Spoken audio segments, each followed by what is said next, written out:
Hello সবাইকে, সবাই কেমন আছো? আশা করছি সবাই খুব ভালো আছো আর আমিও খুব ভালো আছি। চলো আজকেও একটা নতুন রেসিপি নিয়ে চলে এসেছি। আজকে বানাবো ভেটকি মাছের তেল ঝাল। চলো তাহলে শুরু করা যাক রান্নাটা। প্রথমে আমি এখানে একটি ভেটকি মাছ নিয়ে নিয়েছি, ভালো করে পরিষ্কার করে ধুয়ে নিয়েছি। এবারে এর মধ্যে আমি দিয়ে দেবো নুন আর সামান্য একটু হলুদ গুঁড়ো, আর আমি দেবো একটু লেবু রস দিয়ে ভালো করে কিন্তু আমি মাছটা একটু ম্যারিনেট করে রেখে দেবো। ওই 10-15 মিনিটের মতো মাছটা আমি দেখো ম্যারিনেট করে সুন্দর করে রেখে দিচ্ছি। এরপরে আমি একটা কড়াই নিয়ে নেব, কড়াইয়ের মধ্যে তেল নিয়ে নেব বেশ খানিকটা, কারণ যেহেতু তেল ঝাল মানে একটু তেল থাকবে, আর তেলটা আমি পরে দেবো না, সেই জন্য একেবারে একটু বেশি করে তেলটা দিয়ে দিলাম। এবারে এক এক করে মাছগুলো আমি সব দিয়ে দিচ্ছি। খুব বেশি ভাজবো না, কারণ ভেটকি মাছ এমনিই নরম মাছ, তাই খুব বেশি ভাজলে আবার একটু শক্ত হয়ে যায়, তবে খেতে সেটা ভালো লাগে না। সেই জন্য খুব বেশি ভাজবো না। এক পিঠটা হয়ে গেলে আমি আবার অন্য একটা পিঠে ভেজে নিচ্ছি। দেখো এইভাবে কিন্তু আমি মাছগুলো যেমন নর্মালি যেমন মাছ ভাজে সেই রকমই আমি কিন্তু ভেজে নেবো, তবে খুব বেশি করে ভাজবো না, তাহলে মাছগুলো কিন্তু শক্ত হয়ে যাবে। দেখো এমনিতেই মাছগুলো কিন্তু কোয়া কোয়া ছিঁড়ে গেছে, তাই বেশি ভাজলে বা বেশি সিদ্ধ করলে কিন্তু আরোই একদম নরম হয়ে যাবে। দেখো মাছগুলো কিন্তু আমার বেশ ভালো করে ভাজা হয়ে গেছে। এবার সব মাছগুলো আমি কিন্তু আস্তে আস্তে তুলে নেবো, যাতে মাছগুলো আমার ভেঙে না যায়। আস্তে আস্তে সব মাছগুলো আমি এক এক করে তুলে নিচ্ছি। এইবারে মাছগুলো তোলা হয়ে গেলে আমি মাছের তেল ঝাল বানানোর জন্য যে মশলাটা তৈরি করতে লাগবে, সেই মশলাটা এবারে আমি রেডি করব।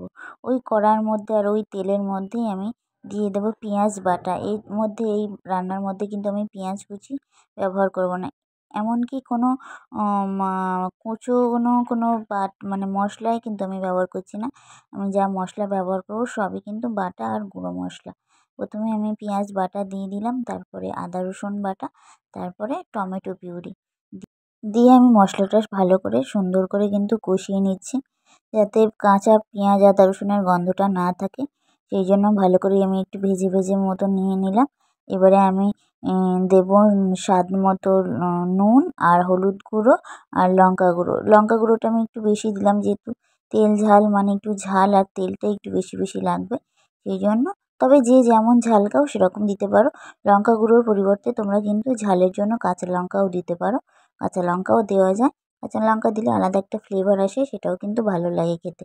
এবারে ভালো করে মশলাটা আমার কষানো হয়ে গেছে, এবারে আমি উপর থেকে জল দিয়ে দেবো। জলটা দিয়ে আর আমি এবারে ঢাকা দিয়ে দেবো। ঢাকা দিয়ে আমি একটু 5 মিনিটের মতো রেখে দেবো, তারপরে ঝোলটা ফুটে গেলে আমি আস্তে আস্তে মাছগুলো দিয়ে দেবো।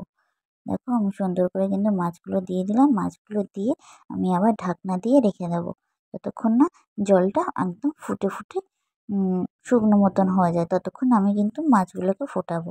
যারা আমার চ্যানেলে নতুন, যারা আমার ভিডিও আগে দেখোনি, এই প্রথম দেখছো, তারা কিন্তু চ্যানেলটা অবশ্যই সাবস্ক্রাইব করবে। আর আমার ভিডিও কেমন লাগছে অবশ্যই কমেন্ট বক্সে জানাবে, আর ভালো লাগলে কিন্তু একটা লাইক করে দেবে। দেখো আমার কিন্তু হয়ে গেছে একদম রান্না কমপ্লিট প্রায়। আর দেখো দেখে কিন্তু বলো কেমন হয়েছে। এবার আমি উপর থেকে গুঁড়ো গরম মশলা দিয়ে দিলাম, দিয়ে আর আমি আমার রান্নাটা কমপ্লিট করছি। তোমরা দেখছো পূজা সেন। আমার এটা নতুন আইডি। এই আইডিতে আমি খুব কম ভিডিও বানাচ্ছি, আর তোমরা যদি এইভাবেই পাশে থাকো, এইভাবেই সাপোর্ট করো, এইভাবেই ভালোবাসো, তাহলে আমি অনেক আশা ভরসা সবই পাই। তবে দেখবে আমার ভিডিও দেখে কেমন লাগলো সেগুলো কিন্তু অবশ্যই জানাও।